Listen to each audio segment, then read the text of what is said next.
उनके नाम के देखो आप, उस्मान हैदराबाद में ही तकरीबन चांदमार हॉस्पिटल है, सेंट्रल लाइब्रेरी है, और आपको कई ऐसे चीज़ें मिलेंगे आपको जिसके हद नहीं।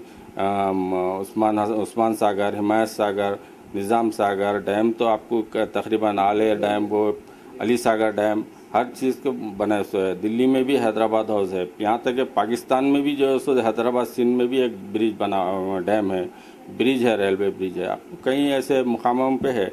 तो उन्होंने एक ऐसे इंजीनियर थे जो पंडित जवाहरलाल नेहरू उनको चेयरमैन बनाए थे।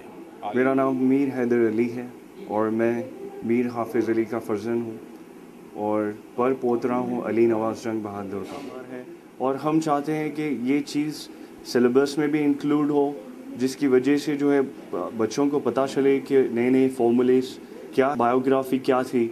हम चाहते हैं कि उनके लिए कुछ स्पेसिफिकेशंस हो जिससे पब्लिक लोग जाने उनको। और बहरहाल मैं तो बहुत बहुत शुक्रगुज़ार हूँ कि हमारे को इतना मर्तबा मिल रहा है, मेरी फैमिली को इतना एक स्टेटस मिल रहा है उनके नाम की वजह से। बहुत बहुत शुक्रिया।